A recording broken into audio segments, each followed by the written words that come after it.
नमस्कार दोस्तों, मैं रवि कुशवाहा भावना यस में आपका बहुत बहुत स्वागत है। जैसा कि आपको पता है, हम लोग एम लक्ष्मीकांत की बुक को कवर कर रहे थे पॉलिटी में। आज उसी कड़ी में आगे बढ़ते बढ़ते हम पहुंच गए हैं संविधान का संशोधन। इस टॉपिक पे आज चर्चा होगी, जिसपे आज हम ये बताएंगे कि कैसे हम संविधान संशोधन कर सकते हैं, कितने प्रकार होते हैं उसके, इसी विषय में पूरी चर्चा होगी। उससे पहले एक जरूरी बात, जब भी आप हमारा लेक्चर देख रहे हैं तो पेन और कॉपी लेके बैठे और जो मैं पॉइंट बता रहा हूँ उसको नोट करते चलें, क्योंकि पेपर के अंतिम क्षणों में सिर्फ और सिर्फ आपके नोट्स ही आपको काम में आएंगे, है ना। आइए समझते हैं क्या होता है संविधान संशोधन, कॉन्स्टिट्यूशन अमेंडमेंट।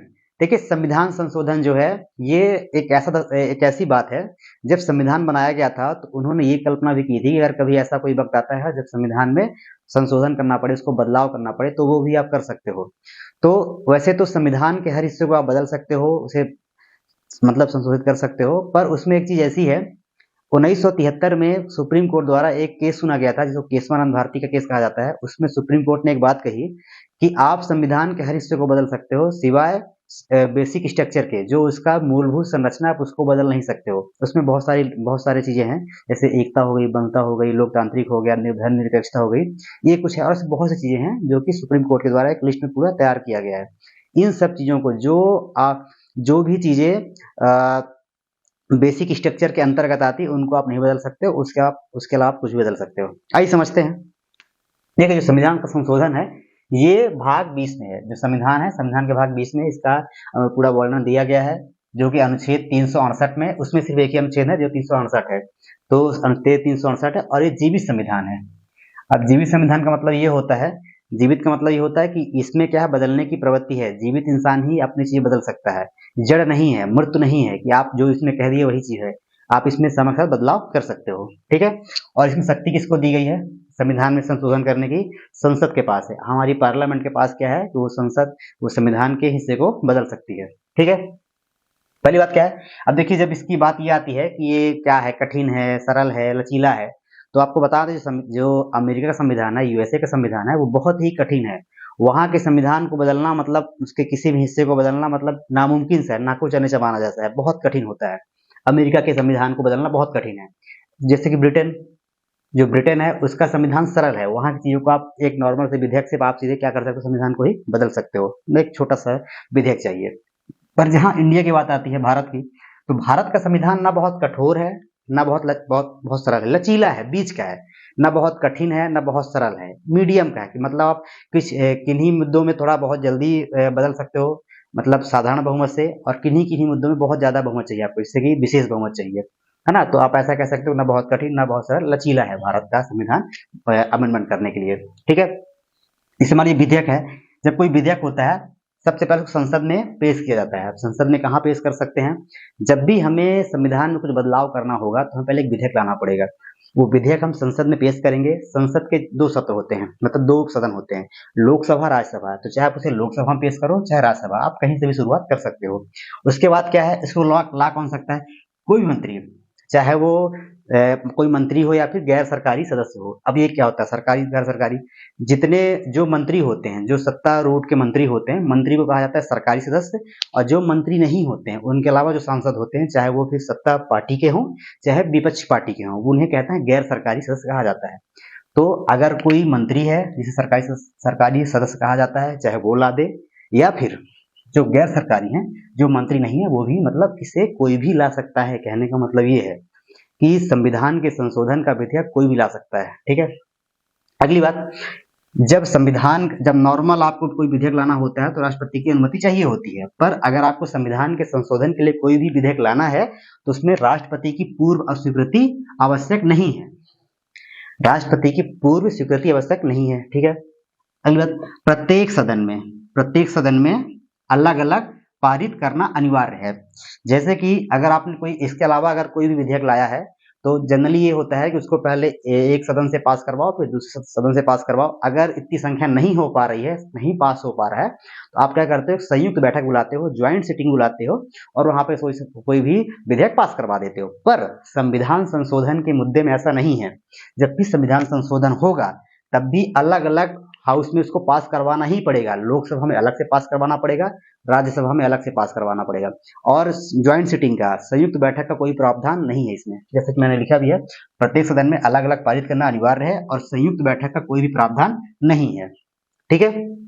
अगली बात क्या है, राष्ट्रपति सहमति देंगे। अब जैसे इसमें संविधान में लिखा है कि जब भी कोई ऐसा मतलब विधेयक पहुंचेगा उनके पास, किसके पास, राष्ट्रपति के पास, उनको सहमति देनी ही पड़ेगी। वो सहमति देंगे विधेयक विधेयक को, है ना, ना ही वो अपने पास रख सकते हैं, मतलब कि वीटो नहीं कर सकते हैं।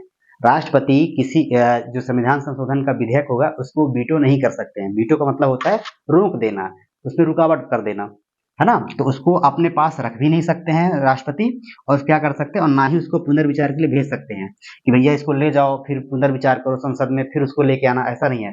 राष्ट्रपति को साइन करना ही है, ये बाध्यता है राष्ट्रपति की। ना ही वो अपने पास रख सकते हैं उस विधेयक को, और ना ही उसे पुनर्विचार के लिए वापस भेज सकते हैं। ठीक है, आइए समझते हैं कि जो जो मतलब बहुमत होती है वो कितने प्रकार की होती है। पहली होती है साधारण बहुमत। अब देखिए साधारण बहुमत होती 3 प्रकार की है। पहला साधारण बहुमत, दूसरा होता है विशेष बहुमत, तीसरा होता है विशेष बहुमत प्लस राज्यों की स्वीकृति, जो आधे राज्य हैं उनकी स्वीकृति चाहिए। तो हम पहला देखते हैं साधारण बहुमत। अब देखिए साधारण बहुमत का मतलब ये होता है कि इसमें क्या है, जब भी कोई चीज हम अमेंडमेंट करेंगे, जब भी कोई चीज हम इसमें बदलेंगे, इसमें मतलब एक नॉर्मल मेजोरिटी चाहिए, विशेष बहुमत नहीं चाहिए, सिंपल बहुमत चाहिए।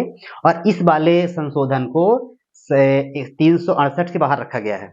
जो ये जिस अनुच्छेद के तहत संविधान में संशोधन होता है, जिसे हम 368 के नाम से जानते हैं, तो जो भी चीजें साधारण बहुमत से पास होती हैं, इसको संविधान के 368 से बाहर रखा गया है। इसको संविधान संशोधन नाम नहीं देते हैं। क्यों? क्योंकि ये इतने, अब इसमें है क्या चीज एक्चुअल में, जैसे मान लीजिए नए राज्य का गठन हो गया, उनका नाम बदलना हो गया, नए राज्य का अपने में प्रवेश करना हो गया, अपना राज्य किसी को देना हो गया, किसी का गठन करना हो गया, कोई अनुसूची है, जो अनुसूचियां होती है ना, अनुसूचियों में कोई फेरबदल करना हुआ, और राजभाषा का कोई मैटर आ गया।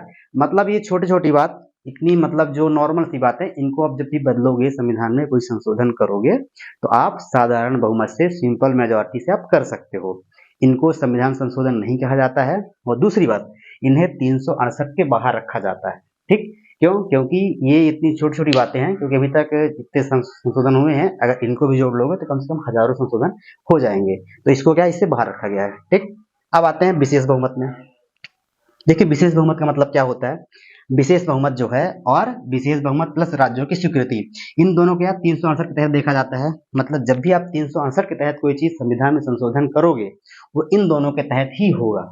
ठीक है, इसमें क्या है, इसमें जब भी इसमें एक्चुअल होता क्या है, इसमें ये होता है कि जो दोनों सदन है, हमारे लोकसभा और राज्यसभा, दोनों सदनों के अलग अलग, मतलब एक बार आप लोकसभा में पूरी चीज प्रक्रिया करोगे, सेम प्रक्रिया राज्यसभा में भी करोगे। तो क्या लिखा है कि दोनों सदन में अलग अलग उपस्थित कुल सदस्य, जितने लोग उस दिन आए होंगे, जो वोट डालने आए होंगे, तो कुल सदस्य का 2/3 बहुमत चाहिए। तो भैया विशेष बहुमत का मतलब होता है कि उस दिन संसद में जितने लोग उपस्थित हैं, लोकसभा और राज्यसभा दोनों में, तो जितने लोग वोट करने वाले हैं उनका 2/3 बहुमत चाहिए, तभी जाके आपका विशेष बहुमत होगा। ये हम यूज कहाँ करते हैं, जैसे मान लीजिए कोई चीज आपको बदलना है, मूल अधिकार में बदलना है, मूल अधिकार में कोई चीज मतलब अमेंडमेंट करनी है, तब ये इसका यूज करते हैं। जैसे मूल कर्तव्य में मौलिक फंडामेंटल राइट हो गया, या फिर फंडामेंटल ड्यूटीज हो गई, इनमें अगर कोई चीज बदलनी है, आपको कोई चीज परिवर्तित करनी है, तो आपको क्या चीज करना पड़ेगा, विशेष बहुमत का यूज करना पड़ेगा। आइए समझते हैं अगला, विशेष बहुमत प्लस आधे राज्यों की विशेष बहुमत, ये तो रहेगा ही रहेगा, साथ में आधे राज्यों की परमिशन भी चाहिए, अनुमति भी चाहिए। तो इसमें क्या है, कि ये चीजें तो रहेंगी ही, जितने लोग टोटल संसद में उपस्थित हैं दोनों सदनों में, तो उनका 2/3 मेजोरिटी बहुमत चाहिए ही चाहिए। साथ में क्या चाहिए, आधे राज्यों को, जितने भी राज्य भारत में है, आधे राज्यों के विधानमंडल से क्या चाहिए, साधारण बहुमत से अनुमति भी चाहिए। जब कोई चीज आप संशोधन करोगे, तो पहले पार्लियामेंट में अपने जब पास हो जाएगा बिल, तो आप इन्हें कहाँ भेजोगे, राज्यों में भेजोगे। तो आधे जितने भी राज्य हैं, उनमें से आधे राज्य तो क्या होगा, वहां की जो विधानमंडल होगी, वहां से वो साधारण बहुमत से पास करा के भेज देंगे, तब माना जाएगा हाँ हो गया है ना। तो प्लस क्या बोला, आधे राज्यों का विधानमंडल से साधारण बहुमत से पास करवा देंगे, तो ये विधेयक होगा, पास हो जाएगा। ये यूज कहाँ करते हैं, जैसे मान लीजिए राष्ट्रपति का चुनाव जो है, उसकी प्रक्रिया में बदलना है, जो भी प्रक्रिया राष्ट्रपति के चुनाव की है, अगर कुछ बदलनी है उसमें, तब इसका यूज करेंगे। सुप्रीम कोर्ट, हाई कोर्ट के विषय में कोई भी चीज अगर आपको अमेंडमेंट करनी है, कोई नियम कानून बनाना है, तो आपको विशेष बहुमत प्लस ये वाला फॉलो करना पड़ेगा, तीसरे प्रकार का। और जीएसटी में कुछ बदलाव करना हो तो ऐसे करना पड़ेगा। और खुद संविधान का जो संशोधन है, जो 368 का अनुच्छेद, अगर इसमें ही बदलाव करना पड़े, 368 में ही बदलाव अगर करना है तब भी आपको यही वाला अपनाना पड़ेगा कि विशेष बहुमत प्लस आधे राज्यों की स्वीकृति। तो आशा करता हूं कि आपको पूरी बातें समझ में आ गई होंगी क्या कैसा है। जो चीज अगर समझ में नहीं आती है तो आप वीडियो को पीछे कर लीजिएगा और रिवर्स करके उसे देख लीजिएगा, पीछे आके देख लीजिएगा और बार बार जब देखेंगे तो चीजों को समझ में आ जाएगी। तो बहुत बहुत धन्यवाद आज के लिए। अब मिलेंगे अगले वीडियो पे एक कुछ नए टॉपिक के साथ। बहुत बहुत धन्यवाद। जय हिंद, जय भारत।